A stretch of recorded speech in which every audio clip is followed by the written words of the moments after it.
राधे राधे जी सभी को। आज की क्लास में हम जो नई एनसीईआरटी का सिलेबस है क्लास 8 का, जो मल्हार पुस्तक लगाई गई है, उसके जितने भी इम्पोर्टेंट चैप्टर हैं और जितने भी इम्पोर्टेंट राइटर हैं, उन सब इम्पोर्टेंट राइटर की जो जो महत्वपूर्ण कथन उनके और जो उनकी इम्पोर्टेंट रचनाएं हैं उनको पढ़ने वाले हैं। तो ये जो क्लास है ये एचटेट और सभी जो एग्ज़ाम है टेट के जहाँ भी एनसीईआरटी से क्वेश्चन आता है सबके लिए समान रूप से महत्वपूर्ण होने वाली है। तो आज हम जो ये डिस्कस करेंगे तो हमारा ये पर्पज़ है कि जो हमारा क्वेश्चन है वो यहाँ से छूटे नहीं, क्योंकि जो एग्ज़ाम में वो सीधे सीधे चैप्टर का नाम देके कई बार क्वेश्चन पूछ लेता है कि बताइए, जैसे एक आशीर्वाद है तो बताइए ये किसकी रचना है या किस विधा की रचना है। तो मैंने यहाँ हर प्रकार से आपके सामने जो मैं चीज़ों को कवर करने की कोशिश करूँगी। तो प्रयास यही है कि जो हमारा क्वेश्चन है वो यहाँ से कवर हो जाए और कोई भी क्वेश्चन छूटे नहीं। तो अगर आपने जो हमारा चैनल है उसको सब्सक्राइब नहीं किया है तो चैनल को सब्सक्राइब कर लेना, क्योंकि आने वाली क्लास में मैं आप लोगों के लिए सारे जो चैप्टर हैं उनके एमसीक्यू सीरीज़ और जो ये राइटर है इनके जो भी महत्वपूर्ण कथन बनते हैं या इनकी जितनी भी महत्वपूर्ण रचनाएं हैं सभी को आप अपनी जो क्लास है उनमें डिस्कस करने वाली हूँ, आप लोगों को पढ़ाने वाली हूँ, ताकि हमारा जो कोई भी क्वेश्चन है वो मिस ना हो और मेरी जो क्लास की नोटिफिकेशन है वो आप तक पहुँच जाए। तो चलिए चलते हैं अपनी क्लास की तरफ और शुरू करते हैं आज का हमारा जो चैप्टर है क्लास 8 एनसीईआरटी मल्हार पुस्तक, जो नया अपडेटेड सिलेबस है उसको। तो सबसे पहला ही जो हमारा चैप्टर है उसका नाम है जी स्वदेश। जो हमारा पहला जो चैप्टर है उसका नाम है जी स्वदेश। तो स्वदेश किसका है भाई? ये है गया प्रसाद शुक्ल स्नेही जी का। गया प्रसाद शुक्ल स्नेही जी इसके क्या हैं भाई? राइटर हैं। और ये कि कई बार यूँ पूछ लेता है कि ये किस विधा की रचना है, तो आप अपने को ये याद रखना है कि ये किस विधा की रचना है। ये हमारी कविता जो है, कविता विधा की क्या है भाई? रचना है। ये हमें याद रखना है। आगे हम चलते हैं। अगला है दो गोरैया। तो दो गोरैया के विषय में बताना है कि दो गोरैया हैं वो क्या है। तो ये क्या है भाई? ये हमारी कहानी है, ठीक है। और किसके द्वारा रचित है ये कहानी? तो दो गोरैया है भाई भीष्म साहनी जी की। तो उसके बाद नेक्स्ट एक आशीर्वाद। तो एक आशीर्वाद ये क्या है? ये कविता है और इसके जो लेखक है वो कौन है? दुष्यंत कुमार। अब उसके बाद हरिद्वार इसके ये एक यात्रा वृत्तांत है और किसके द्वारा, किसका यात्रा वृत्तांत ही है? भारतेंदु हरिश्चंद्र जी का। अब हम इन 4 चैप्टरों को एक बार ट्रिक के साथ याद करने का प्रयास करते हैं ताकि जो हमारी चीज़ें हैं वो दिमाग में फिट हो जाएं। तो सबसे पहले जो स्वदेश है, मैंने आपको पहले भी याद करवाया है। जो स्वदेश, इसको आप कैसे याद करोगे? तो आपको इसको ऐसे याद करना है, स्वदेश यानी कि स्वयं का देश। तो हमारा जो स्वयं का देश है उसमें एक गया नामक स्थान है ना। तो इसको ऐसे याद कर लो कि स्वदेश में क्या है भाई? गया। तो गया प्रसाद शुक्ल स्नेही, ठीक है। उसके बाद ये क्या है जी? कविता है। उसके बाद दो गोरैया मैंने आपको ऐसे याद कराया था कि इसके पीछे एक कहानी है। जो इसमें पाठ में पिता है उससे जो चिड़िया की आवाज़ है, गोरैया की आवाज़ है, वो सही नहीं जाती और वो घोंसले को तोड़ने का प्रयास करता है तो सही नहीं जाती, सहन नहीं होता। तो सहन से याद कर लो भीष्म साहनी, और ये क्या है जी? ये कहानी है, ठीक है। उसके बाद एक आशीर्वाद दुष्यंत कुमार, ये क्या है भाई? कविता। तो इसको ऐसे याद कर लो कि दुष्यंत कुमार एक राजा थे, ऐसे याद करके, मतलब ट्रिक से याद करवाने के लिए, ठीक है। वो कहते हैं ना, पिक्चर में लिखा था ना कि ये सिर्फ एक काल्पनिक घटना पर आधारित है, व्यक्ति विशेष वस्तु से इसका कोई संबंध नहीं है। तो ऐसे ही ये सिर्फ ट्रिक है, इसको याद करने का तरीका है, ठीक है। मेरा उद्देश्य सिर्फ आपको यहाँ पे चीज़ों को याद करवाने का है, ठीक है। तो दुष्यंत कुमार सोच लो, मान लो एक राजा है। तो ये दुष्यंत कुमार जो राजा है ये क्या करते हैं भाई? सबको एक आशीर्वाद देने का काम करते हैं, ठीक है। उसके बाद आगे चलते हैं हरिद्वार सबको पता है, ये भारतेंदु हरिश्चंद्र का क्या है भाई? यात्रा वृत्तांत है। ये मोस्ट इंपॉर्टेंट है, आपसे सीधा यहाँ से जो प्रश्न है वो पूछा जा सकता है। आगे चलते हैं। अगला जो हमारा चैप्टर है वो है कबीर। और कबीर के जो क्या लगे हुए हैं जी? कबीर के लगे हुए हैं जी दोहे, ठीक है। तो अपने को याद रखना है। उसके बाद एक टोकरी भर मिट्टी, मोस्ट इंपॉर्टेंट है। तो एक टोकरी भर मिट्टी ये है जी कहानी, और कहानी किसकी है भाई? माधवराव स्प्रे की, ठीक है जी। ये माधवराव स्प्रे की क्या है जी? कहानी है। अपने को क्या रखनी है? ये याद रखनी है। आगे चलते हैं। मत बांधो क्या है भाई? मत बांधो कविता है और किसकी है? महादेवी वर्मा जी की। महादेवी वर्मा जी की क्या है जी? ये कविता है। उसके बाद नए मेहमान किसका है? ये एकांकी है नए मेहमान, और ये है उदय शंकर भट्ट की। और इसमें ऐसे ही बताया जाता है कि घर में जो लोग होते हैं वहाँ नए मेहमान आ जाते हैं, तो ऐसे याद कर लो कि नए मेहमानों का एक तरह से उदय हो जाता है। उसके बाद आदमी का अनुपात किसका है भाई? ये कविता है और ये किसकी है भाई? गिरजा कुमार माथुर की, आदमी का अनुपात। उसके बाद अगला है तरुण के सौपन। ये उद्बोधन है, ठीक है, सुभाष चंद्र बोस जी द्वारा दिया गया, ठीक है। वो एक युवा सम्मेलन में क्या है भाई दे रहे होते हैं, ठीक है, अपना जो भाषण है उद्बोधन उस ये है सुभाष चंद्र बोस जी का। तो अब अपने को है ये इसको इस तरीके से याद रखना है। तो ये हमारे इंपॉर्टेंट जो 10 चैप्टर हैं और उनके 10 राइटर। और ये इस प्रकार से पूछ सकता है कि ये जो किस विधा की रचना है, जैसे एक टोकरी भर मिट्टी है तो बताइए किस विधा की रचना है। तो ये किस विधा की रचना है, तो ये कहानी है, ठीक है। उसके बाद मत बांधो ये है जो किस विधा की रचना है, तो ये किसकी है भाई, कविता विधा की रचना है। आदमी का अनुपात बताइए, ये उपन्यास है, कहानी है, नाटक है, निबंध है, तो ये क्या है भाई, एक कविता है, ठीक है जी। अब चलते हैं आगे, आगे चलते हैं और आगे हम पढ़ने वाले हैं इन सभी राइटर का जो भी परिचय है उसको। यहाँ से सीधे प्रश्न आपको एग्जाम में देखने को मिलेंगे। तो सबसे पहले हम पढ़ने वाले हैं गया प्रसाद शुक्ल स्नेही जी को, ठीक है जी। तो गया प्रसाद शुक्ल स्नेही जी के विषय में हम पढ़ते हैं। तो सबसे पहले तो हमें याद रखना है इनकी एक कविता है जो हमारे सिलेबस में लगी हुई है, वो है स्वदेश।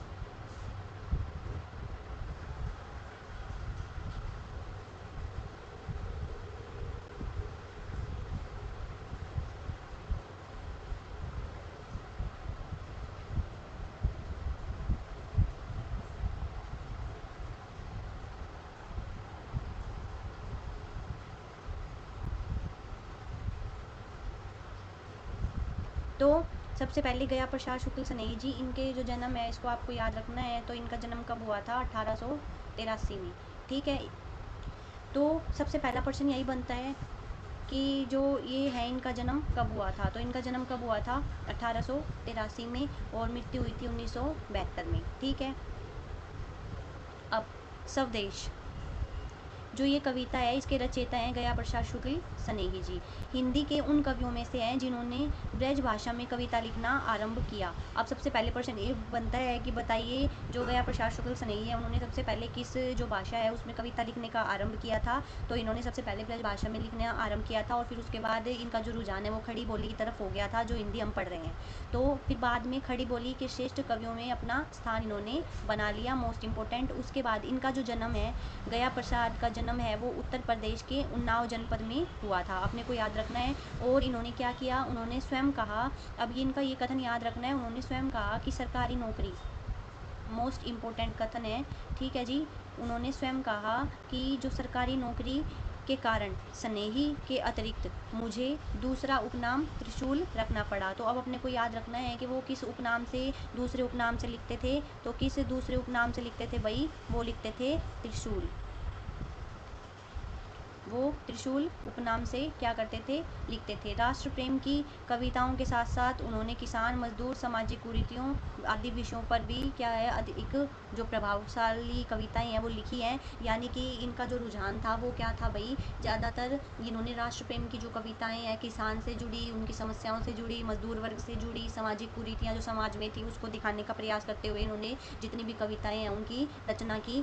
त्रिशूल तरंग, राष्ट्रीय मंत्र, कृषक कर्दन, इनकी क्या है उल्लेखनीय रचनाएं हैं। अब आपको ऐसे देके पूछ सकता है कि बताइए त्रिशूल तरंग है वो किसकी है। तो त्रिशूल तरंग किसकी है भाई, वो है गया प्रसाद शुक्ल स्नेही जी की। राष्ट्रीय मंत्र किसका है, राष्ट्रीय मंत्र की रचना है वो किसकी है, तो वो गया प्रसाद शुक्ल स्नेही की। और कृषक कर्दन कई बार पूछा गया है, तो ये कृषक कर्दन भी किसकी है, गया प्रसाद शुक्ल स्नेही की। और इनका दूसरा उपनाम याद रखना है, गया प्रसाद शुक्ल स्नेही का जो दूसरा उपनाम है वो क्या है भाई, त्रिशूल, मोस्ट इम्पोर्टेंट। उसके बाद हम आगे चलते हैं, यहाँ हमारा जो एनसीईआरटी से जो कवि परिचय बनता है वो मैंने आपको पूरा करा दिया। दूसरा लेखक परिचय हम पढ़ते हैं भीष्म साहनी जी का, जो 2 गौरैया पाठ लगा हुआ है, 2 गौरैया यानी कि भीष्म साहनी की कहानी लगी हुई है, उसमें हम लेखक परिचय है उसको पढ़ लेते हैं। तो इनका जो जन्म है वो कब हुआ था, 1915 में। 1915 में इनका क्या हुआ था, जन्म हुआ था भीष्म साहनी का। तो भीष्म साहनी क्या है भाई, हिंदी साहित्य के क्या है, बहुमुखी प्रतिभा के लेखक थे। हिंदी साहित्य में बहुमुखी प्रतिभा इनके अंदर थी। इन्होंने अपनी कहानियों में क्या दिखाया, देश विभाजन और मानवीय मूल्यों की मार्मिक अभिव्यक्ति की है। इन्होंने अपने जो इनका उपन्यास है तमस, उसमें भी इन्होंने देश विभाजन की जो स्थिति थी उसको दिखाने का प्रयास किया है कि उस समय जो देश की स्थिति है वो किस प्रकार की थी। तो इनका जो मुख्य विषय रहा वो देश का विभाजन जो उस समय हो रहा था उसको प्रस्तुत करना, और जो मानवीय मूल्य थे वो किस प्रकार के मानवीय मूल्य उस समय मौजूद थे उनको दर्शाना, ये की मार्मिक अभिव्यक्ति की है। उनके प्रसिद्ध उपन्यास, सबसे प्रसिद्ध उपन्यास पूछा जा सकता है तमस। ठीक है, तमस है, पर उन्हें क्या मिला था, साहित्यिक अकादमी पुरस्कार मिला था। तो ऐसे पूछ सकता है कि भीष्म साहनी जी के किस उपन्यास के लिए उन्हें साहित्यिक अकादमी पुरस्कार मिला था। तो उन्हें तमस उपन्यास के लिए क्या है भाई, साहित्यिक अकादमी पुरस्कार मिला था। साहित्य में उनके योगदान के लिए उन्हें भारत सरकार द्वारा पद्म भूषण क्या अलंकृत से पद्म भूषण से अलंकृत किया गया। तो भारत सरकार ने उन्हें पद्म भूषण क्या जो उपाधि थी उससे अलंकृत किया था, ये अपने को याद रखना है। उसके बाद बच्चों के लिए उन्होंने क्या जो रचनाएं लिखी उसका नाम एक है गुलेल का खेल, गुलेल का खेल आदि कई कहानियाँ लिखी। अब गुलेल का खेल को ऐसे याद कर लो कि गुलेल से लग गई किसी बच्चे को, उससे अब है वो दर्द है वो सहा नहीं जा रहा। ठीक है, इसको ऐसे ट्रिक से दिमाग में फिट कर लो। तो याद रखना है कि भीष्म साहनी है वो बहुमुखी प्रतिभा के हैं, वो धनी है। उसके बाद इन्होंने किसान, राष्ट्र प्रेम और देश प्रेम और देश विभाजन, ज़्यादातर इन्होंने जो हमारा है देश विभाजन और मानवीय मूल्य है उनको दिखाने का प्रयास किया है। साथ साथ इन्होंने एक उपन्यास लिखा जिसका नाम है तमस, और उसके लिए उन्हें साहित्यिक अकादमी पुरस्कार मिला। दूसरा, भारत सरकार द्वारा इन्हें पद्म जो भूषण है उसके पद, उस पद से इनको क्या किया गया, वो पद्म भूषण जो पद है उसे अलंकृत किया गया। और बच्चों के लिए इन्होंने एक रचनाएं लिखी जो थी गुलेल का खेल। तो चलिए आगे चलते हैं। आगे हमारे हैं जी दुष्यंत कुमार जी। दुष्यंत कुमार, दुष्यंत कुमार हिंदी के लोकप्रिय रचनाकारों में से एक हैं। दुष्यंत कुमार हिंदी के लोकप्रिय रचनाकारों में से एक है। इनका जो जन्म है वो कब हुआ था, इनका जन्म बिजनौर में हुआ था और 1933 में हुआ था। याद रखना है, जो दुष्यंत कुमार है उनका जन्म कब हुआ था, 1933 में। कहाँ हुआ था, बिजनौर में और उत्तर प्रदेश में। बहुत कम समय में इन्होंने हिंदी साहित्य को विविधतापूर्ण रचनाओं और जो जीवंत भाषा से समृद्ध किया। साए के धूप यानी कि साए में धूप इनका सर्वाधिक चर्चित गजल संग्रह है। याद रखना है, जो दुष्यंत कुमार का जो सबसे चर्चित गजल संग्रह है वो कौन सा है भाई, साए में धूप। मोस्ट इंपॉर्टेंट, कई बार एग्जाम में पूछा गया है और कई एग्जाम में कितने यूपी टेट में भी पूछा जा चुका है, रीट में भी पूछा जा चुका है, यूजीसी नेट में भी पूछा जा चुका है, तो एचटेट में तो फिर पूछा जाएगा ही, है ना। तो साए में धूप है वो इनकी जो इम्पोर्टेंट क्या है भाई, चर्चित गजल संग्रह है। इनका संपूर्ण रचना संसार दुष्यंत कुमार रचनावली 4 खंडों में प्रकाशित है।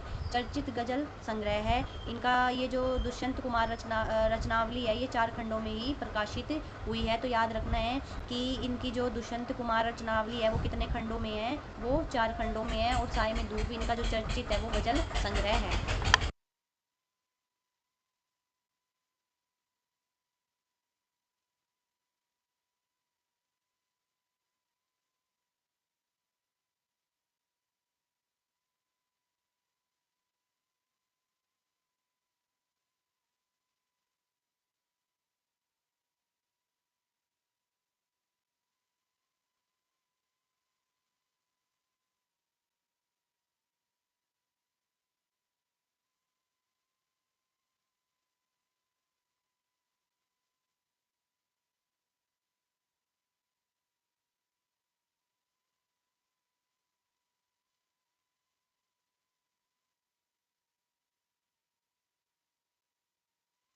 आगे चलते हैं जी। तो आगे हम पढ़ते हैं भारतेंदु हरिश्चंद्र को। भारतेंदु हरिश्चंद्र जी के विषय में जो भी इम्पोर्टेंट फैक्ट बन सकते हैं वो सारे मैंने यहाँ पर रखे हैं। तो सबसे पहले निज भाषा उन्नति है सब उन्नति का मूल, मोस्ट इंपॉर्टेंट कथन है, बहुत ज़्यादा कई बार कितने कितने एग्जाम में पूछा गया है। तो ये हमें याद रखना है, निज भाषा उन्नति है सब उन्नति का मूल, ये जो का उद्घोष है ये करने वाले कौन थे भाई, भारतेंदु हरिश्चंद्र। और इनका जो जन्म है वो 1850 में हुआ था, अपने को याद रखना है। भारतेंदु हरिश्चंद्र है, उन्होंने कविता, नाटक, निबंध और यात्रा वृत्तांत आदि अनेक विधाओं से लेखन कार्य इन्होंने अनेक विधाओं में लेखन कार्य है वो किया है। इन्होंने कवि वचन सुधा, हरिश्चंद्र मैगजीन और हरिश्चंद्र चंद्रिका और स्त्रियों के लिए बाला बोधनी। अब सीधा सीधा पत्रिकाओं के नाम हमें याद रखने हैं। पहली कवि वचन सुधा, हरिश्चंद्र मैगजीन और हरिश्चंद्र चंद्रिका, 3 तो ये, और एक स्त्रियों के लिए इन्होंने जो पत्रिका निकाली थी वो थी बाला बोधनी। हमें याद रखना है कि स्त्रियों के लिए कौन सी निकाली थी, तो वो थी भाई बाला बोधनी। ठीक है। इनकी रचनाओं में समाज सुधार, राष्ट्र प्रेम, अंग्रेजी शासन का विरोध, ये तो अंग्रेजी शासन का जो है वो बोलते हैं ना घनघोर विरोध करते हैं, इनकी रचनाओं में देखने को मिलता है। स्वाधीनता की भावना का स्वर सुनाई देता है। इन्हें आधुनिक हिंदी साहित्य का जनक माना जाता है। तो आधुनिक हिंदी साहित्य का जनक किसे माना जाता है? भारतेंदु हरिश्चंद्र को। ये मोस्ट इंपॉर्टेंट है और यहाँ से सीधा प्रश्न आपको पेपर में देखने को मिलेगा कि आधुनिक हिंदी साहित्य का जो जनक है वो किसको माना जाता है, तो भारतेंदु हरिश्चंद्र को। उसके अलावा सत्य हरिश्चंद्र, भारत दुर्दशा, अंधेर नगरी और सरयू के पार इनकी उल्लेखनीय कृति है। दुर्दशा में उन्होंने भारत के विषय में दुर्दशा बताई है कि भारत की दुर्दशा वो किस प्रकार है। अंधेर नगरी, ठीक है, अंधेर नगरी इनकी जो मोस्ट इंपॉर्टेंट रचना है, यूजीसी नेट में भी लगी हुई है, भारत दुर्दशा भी लगी हुई है। दोनों रचनाएं पूरी यूजीसी नेट में लगाई गई है, तो ये दोनों बहुत इंपॉर्टेंट है। और सर ये सत्य हरिश्चंद्र भी हमें याद रखना है, तो याद रखने हमें ये फैक्ट। हम आगे चलते हैं। अगला है हमारा, हम पढ़ने वाले हैं जी कबीरदास जी को। ठीक है जी, कबीरदास के विषय में। कवि यह एक ऐसे संत हैं जो क्या है भाई, करगे पर कपड़ा और मन में कविता बुनते बुनते इतने प्रसिद्ध हो गए। तो ये जो है भाई कहते हैं जो कबीरदास जी हैं वो पूरे क्या थे भाई, एक तरह से फक्कड़ कवि हैं। ठीक है।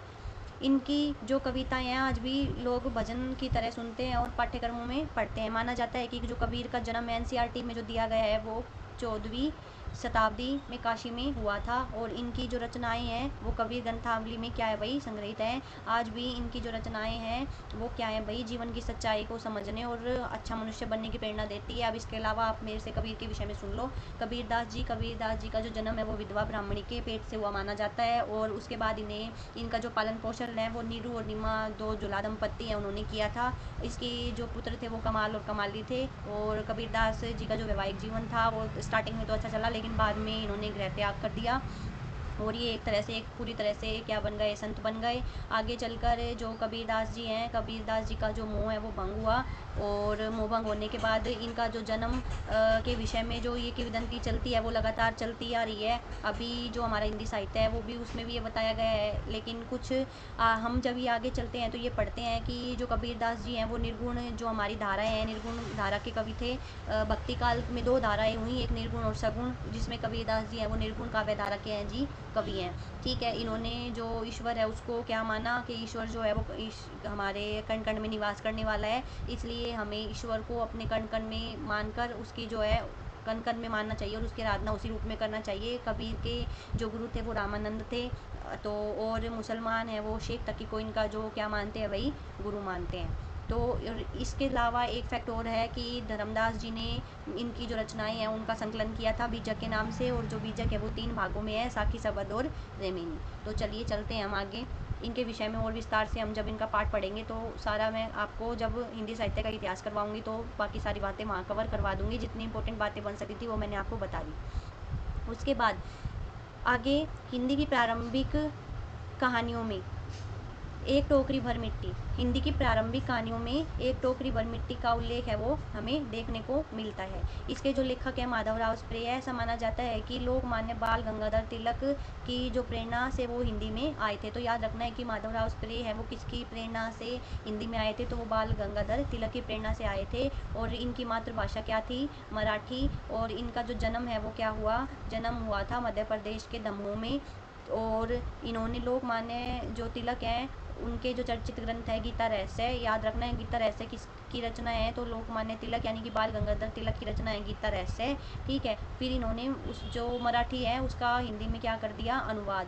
और स्वदेशी आंदोलन और बायकॉट इनकी क्या है भाई, प्रमुख कृतियाँ हैं। तो हमें याद रखना है कि ये स्वदेशी आंदोलन और बायकॉट क्या है भाई, इनकी प्रमुख कृतियाँ। एक टोकरी भर मिट्टी जैसा कहानी केवल घटनाएं नहीं सुनाती बल्कि मिट्टी से उठते हुए उन प्रश्नों को भी उठाती है जो हमारी सामाजिक ताने बाने में गांठ बनकर अटके हैं। ये जो मिट्टी है इसमें हमें क्या, एक टोकरी भर मिट्टी जो कहानी है इसमें हमें क्या बताया गया है, इसमें हमें जो जमींदार का हृदय परिवर्तन देखने को मिलता है कि किस प्रकार आरंभ में वो क्रूरता की सीमा है उसको पार कर करता है, लेकिन बाद में उसका हृदय है वो परिवर्तन हो जाता है। हम जब कहानी को पढ़ेंगे तो विस्तार से आपको सारी चीज़ें बताऊँगी। यहाँ हम कहानी नहीं सिर्फ लेखक परिचय पढ़ रहे हैं।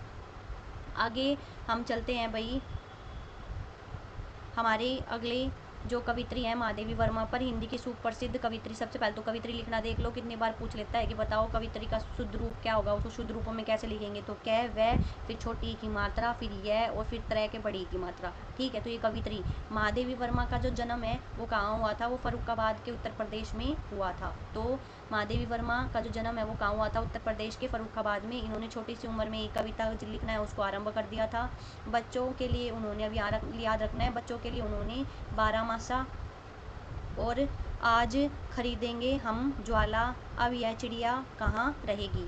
अब यहाँ 12 मासा, आज खरीदेंगे हम ज्वाला, ठीक है, और अब यह चिड़िया कहाँ रहेगी, अनेक कविताएं लिखी है। तो हमें अच्छी तरह याद रखना है कि महादेवी वर्मा ने सबसे पहले 12 मासा, दूसरा आज खरीदेंगे हम ज्वाला, और अब यह चिड़िया कहाँ रहेगी, ये इन्होंने कविताएं लिखी हैं। इसके अतिरिक्त इन्होंने भावपूर्ण जो गद्य रचनाएं लिखी हैं उनमें है मेरा परिवार, अतीत के चलचित्र, स्मृति की रेखाएं, पथ के साथी।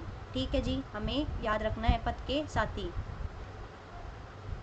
आगे उसके बाद इन्होंने निहार, रशिम, नीरजा और सांध्य दीपशिखा, इनकी चरित्रित क्या है, कविता संग्रह है। इन्हें भारतीय ज्ञानपीठ पुरस्कार से क्या किया गया, सम्मानित किया गया। और बहुमुखी प्रतिभा संपन्न महादेवी वर्मा क्या है भाई, एक चित्रकार भी हैं। तो याद रखना है इन्हें भारतीय ज्ञानपीठ पुरस्कार से सम्मानित किया गया था। ठीक है, इनकी जो गद्य रचना मेरा परिवार, अतीत के चलचित्र, स्मृति की रेखाएं और पथ के साथी हैं। बच्चों के लिए इन्होंने 12 मासा, आज खरीदेंगे हम ज्वाला, और अब यह चिड़िया कहाँ रहेगी, इन्होंने ये जो रचनाएं हैं लिखी हैं, ये इनकी कविताएं हैं। ठीक है जी, अब आगे चलते हैं। इनका जो जन्म है वो भी याद रखना है, इनका जो जन्म है वो 1907 में हुआ था। आगे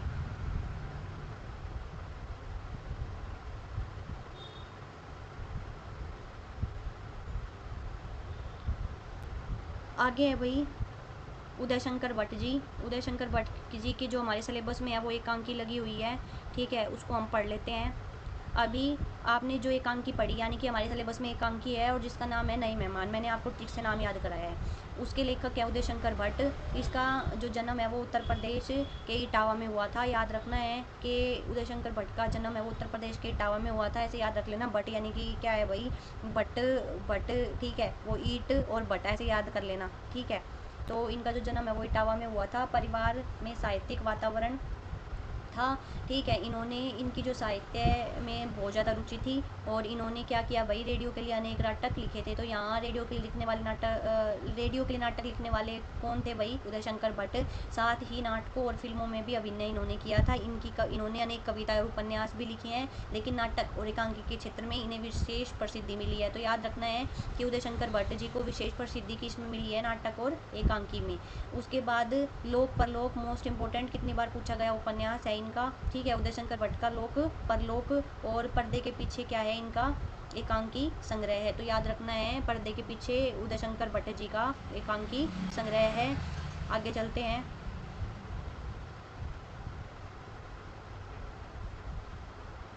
अगले हमारे हैं गिरजा कुमार माथुर। गिरजा कुमार माथुर, इनका जो जन्म है वो कहाँ हुआ था, गिरजा कुमार माथुर, इनका जो जन्म है वो मध्य प्रदेश के अशोक नगर के जनपद में हुआ माना जाता है।